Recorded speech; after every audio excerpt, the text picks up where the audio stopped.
Λοιπόν, επιστρέψαμε υγεία και άθληση πλέον στο μικροσκόπιο της Sports Arena. Ποια είναι τα προβλήματα, Έλενα? Διάφορα προβλήματα της καθημερινότητας. Καταρχήν είναι ένα βάσο να κάνει κάποιο εκπομπή μαζί σου. Δεν είναι τι να κάνουμε, τώρα 6 χρόνια το έχει συνηθίσει. Όχι, καθόλου. Λοιπόν, πάντα μαζί μας είναι οι πηγές Κωστηλιάδας, νερό πηγής, νερό κορυφής. Ποια γενιά sont τις δύο? Γιατί έχεις και δύο εν ζωή. Λοιπόν, έλεγε και λέει. Ζωή να έχουν οι γιαγιάδες. Ο δρόμος ελεύθερος και τα σκυλιά δεμένα. Α, το λένε όλες οι γιαγιάδες. Όλοι το λένε γι' αυτό το λένε. Αυτό είσαι για την περίπτωση σου. Η πόρτα του ITV είναι εκεί, μπορεί να φύγεις. Λοιπόν. Γεια σου, Άννα, καλησπέρα και χρόνια πολλά. Καλησπέρα, παιδιά, χρόνια πολλά.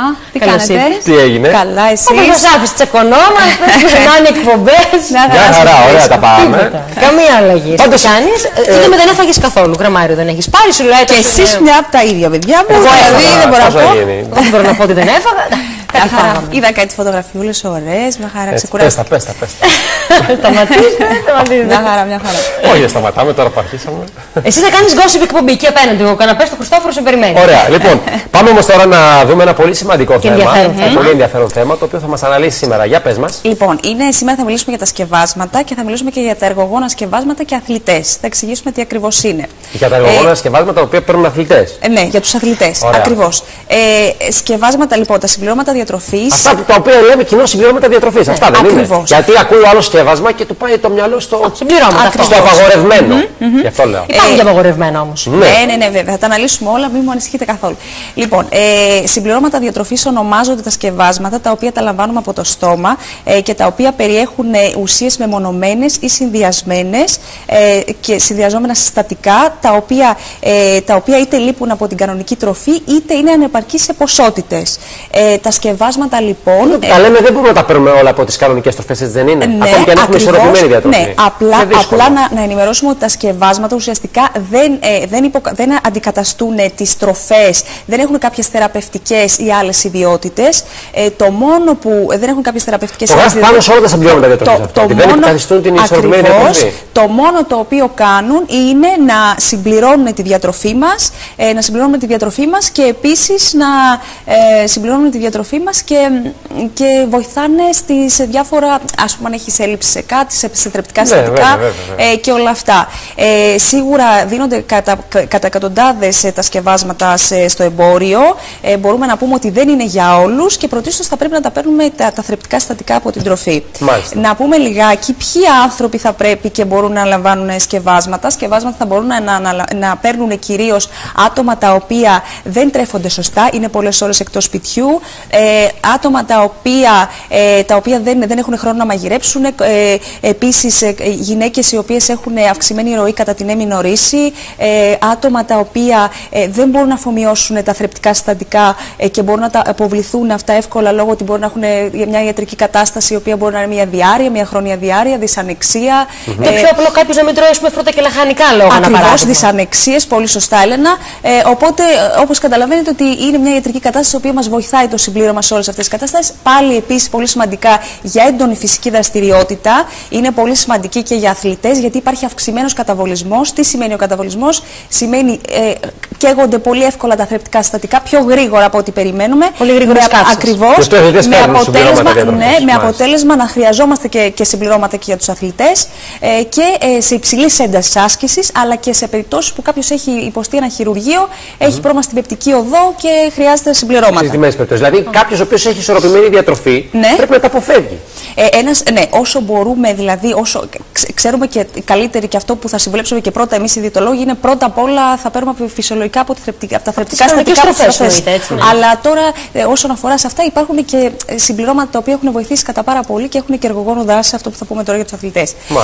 Είναι εργογόνος δράση. Λοιπόν, να πούμε ότι τα σκευάσματα τα εργογόνα έχουν δείξει σύμφωνα με μελέτες ότι σχετίζονται με την απόδοση της αθλητικής, υψηλή απόδοση της αθλητικής απόδοσης. Λοιπόν, οπότε τα σκευάσματα αυτά τα εργογόνα μπορεί να είναι σε δύο κατηγορίες. Αυτά δίνονται κατά εκατοντάδες χιλιάδες στο εμπόριο, τα παίρνουν πάρα πολλοί αθλητές και γιατί επειδή οι ίδιοι τους επηρεασμένοι από το περιβάλλον θα επηρεάζονται ότι θα αυξήσουν τη δύναμή τους και την απόδοσή τους. Επειδή παίρνει ένας παίρνει και ο άλλος. Ακριβώς. Ή επίσης μπορεί να είναι κάποιος με κάποιο χαμηλό επιστημονικό υπόβαθρο, οπότε να τον πείσει ότι αυτό κάνει όλα αυτά και όλα όπως καταλαβαίνετε. Πολλοί κόσμος επηρεάζεται και από διαφημίσεις και από πολλή διαφήμιση και δίνονται, τα σκευάσματα δίνονται πάρα πολύ κυρίως στους αθλητές. Το διαχωρίζουμε όμως ότι οι αθλητές μπορεί να είναι και συμβουλή των γιατρών που υπάρχουν. Αναλόγως τι είπατε, αλλά όταν μιλάμε επαγγελματίες, δεν σημαίνει ότι υπάρχουν απαγορευτικά σκευάσματα, υπάρχουν και σκευάσματα τα οποία είναι πάρα πολύ χρήσιμα. Έτσι, όπως είναι τα ισοτονικά διαλύματα που θα εξηγήσουμε σε λιγάκι με τους υδατάνθρακες που είναι top και νούμερο 1 όσον αφορά τους αθλητές. Αυτό που θα πω είναι τώρα ότι για τα εργογόνα σκευάσματα, λοιπόν, από τη μία πλευρά έχουμε τα φαρμακολογικά σκευάσματα και από την άλλη πλευρά έχουμε τα διατροφικά σκευάσματα που δεν υπάρχουν πρόβλημα και κάπου ενδιάμεσα υπάρχουν κάποιες συγκεκριμένες ουσίες οι οποίες είναι δύσκολο να κατατακτούν. Αυτά μπορεί να είναι θρεπτικά συστατικά σε τρόφιμα και ποτά, σε ηλεκτρολίτες. Είδατε που πίνουν κάποια ποτά συνήθως οι αθλητές. Αυτά, ναι. Τα οποία πέρα από οποιαδήποτε αμφισβήτηση είναι νούμερο 1 όσον αφορά την αθλητική απόδοση. Λοιπόν, να πούμε λιγάκι ένα γρήγορο όσον αφορά τα σκευάσματα, τα φαρμακολογικά. Συνήθως έχουμε τα αναβολικά στεροειδή, έχουμε επίσης τα διαγερτικά που είναι η αμφεταμίνη και η εφεδρίνη, έχουμε τις αυξητικές ορμόνες. Αυτά είναι λίγο απαγορευτικά. Αυτά είναι τα φαρμακολογικά απαγορευτικά. Έχουν πολύ χημεία όλα αυτά που λέμε τώρα μέσα, έτσι δεν είναι απλή. Αυτά έχουν πιο δυνατή χημεία, νομίζω. Γι' αυτό το λέγονται φαρμακολογικά εργογόνα, οπότε αυτά μπορεί να προκαλέσουν, εντάξει, μην τρομοκρατεί ο κόσμος, μέχρι και θάνατο του αθλητή. Γιατί δεν έχουμε δει μία και δύο φορές. Ακριβώς, ναι, αλλά από εκεί και πέρα τα διατροφικά εργογόνα θέλουν ιδιαίτερη προσοχή όσον αφορά σε υψηλές ποσότητες, γιατί μπορούν να δημιουργήσουν κάποιες παρενέργειες. Γενικότερα ποτέ τις υπερβολής. Ναι, όχι όμως σαν τα φαρμακολογικά που είπαμε ότι μπορεί να προκαλέσει και μέχρι και θάνατο. Λοιπόν, να πούμε ότι οι αυξητικές ορμόνες έχουν την τιμητική τους, την παίρνουν πάρα πολλοί αθλητές, κυρίως είναι τα αναβολικά στεροειδή και κυρίως τα ανδρογόνα. Τα αναβολικά ανδρογόνα, όπως και για τις γυναίκες, και εκεί υπάγεται και η τεστοστερόνη. Επίσης για τις γυναίκες και αυτοί παίρνουν αναβολικά ανδρογόνα που μπορεί να δημιουργήσει έντονη τριχοφυΐα και αυξημένη σλίς. Το βλέπουμε πολύ σε αθλήτριες στίβου. Ακριβώς. Διαφημορφώνουν κάτι σε αγώνες σαν άντρες. Και οι μυς τους έχουν παραμορφωθεί, που κάνουν όλα αυτά. Ναι, ένα μυγάκι μας ενοχλεί εδώ πέρα. Σαν το μύγα του βαρεμένου θα γίνει. Τι βλέπει το μύγα. Εδώ πέρα κινείται. Λοιπόν,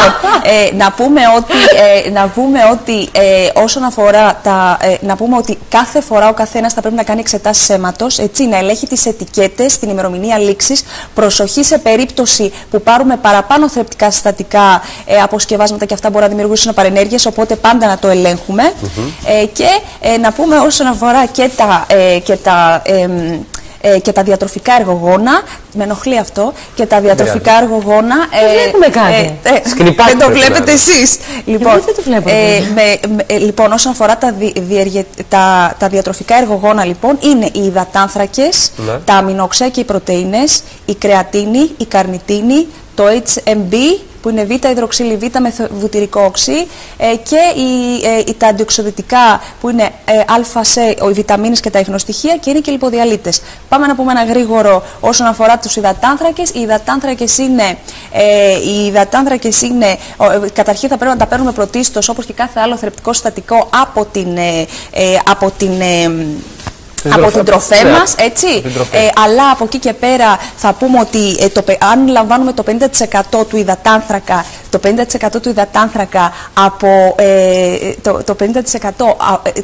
υδατάνθρακα, τότε μπορούμε να πούμε ότι έχουμε καλύψει τα καλύτερα αποθέματα μυϊκού και υπατικού γλυκογόνου, εντάξει, τα οποία είναι έτοιμα να δώσουν την ενέργειά τους. Δηλαδή, όσο καλύτερη ενέργεια γίνεται. Και αυτό για ποιο λόγο? Γιατί σε έντονης άσκησης αθλήματα το πρώτο καύσιμο εκλογής είναι ο υδατάνθρακας, έτσι, που καίγεται. Οπότε μπορούμε να πούμε ότι έχουν δείξει έρευνες ότι 5 με 10 λεπτά πριν την άσκηση και κατά τη διάρκεια υψηλής έντασης άσκησης, όπως και μέτριας άσκησης, έχει δείξει ότι έχει φοβερούς εργογόνους απόδοση. Έτσι, λοιπόν, και πώς γίνεται αυτό? Αυτό γίνεται σε περιπτώσεις που έχουμε τα ισοτονικά διαλύματα, τα οποία αυτά πώς προκύπτουν ότι είναι υδατάνθρακας. Τι σημαίνει αυτό? Ζάχαρη, γλυκόζη, διαλυμένη σε νερό, η οποία έχει την καλύτερη απόδοση, είναι τα νούμερο 1 εργογόνα. Δεν είναι όλοι οι αθλητές. Ακριβώς. Όλοι οι αθλητές και όλοι οι άνθρωποι που αθλούνται. Μπορεί να πηγαίνουν για τρέξιμο, πηγαίνουν για γυμναστήριο. Πολύ σωστά. Πολύ σωστά. Και επίσης μπορώ να σας πω ότι. Και επίσης μπορώ να σας πω ότι. Θα γίνει viral το σκηνικό. Και επίσης μπορώ να σας πω ότι η περιεκτικότητα σε αυτά τα ισοτονικά διαλύματα 5 με 10%. Σε περίπτωση που προσθεθεί σε αυτά τα διαλύματα, αυτά τα ισοτονικά που είπαμε τώρα μόλις με τον υδατάνθρακα, προσθεθεί λιγάκι από αλάτι, λίγη ποσότητα αλατιού, τότε μπορούμε να πούμε ότι ο εφοδιασμός του αθλητή είναι νούμερο 1 όσον αφορά τα υγρά και την ενέργεια. Εντάξει, είναι καλυμμένος από αυτά, ακριβώς. Να πούμε ότι τα αμινοξέα και οι υδατάνθρακες επίσης έχουν οι αθλητές αυξημένες πρωτεϊνικές ανάγκες, και αυτό αυξημένες πρωτεϊνικές ανάγκες γιατί ας σκεφτείτε ότι ένας αθλητής χρειάζεται 1,2 γραμμάρια ανά κιλό σωματικού βάρους, το πολλαπλασιάζουμε με το βάρος μας, ενώ 1,2 μέχρι 1,7, ενώ σκεφτείτε ότι ο μέσος όρος ανθρώπινος οργανισμός χρειάζεται 0,8 γραμμάρια ανά κιλό σωματικού βάρους. Άρα καταλαβαίνετε ότι έχουμε αυξημένες πρωτεϊνικές ανάγκες όσον αφορά τους αθλητές. Βέβαια, κάποιες επιστημονικές μελέτες έχουν δείξει ότι δεν έχουν ιδιαίτερα εργογόνο δράση. Οπότε, καμιά φορά και δεν χρειάζεται σε μεγάλες ποσότητες, γιατί δημιουργούν παρενέργειες. Επίσης, να πω ότι καλός συνδυασμός είναι αμινόξεα και υδατάνθρακες, έτσι, για την καλύτερη πρωτεϊνοσύνθεση και αυτά.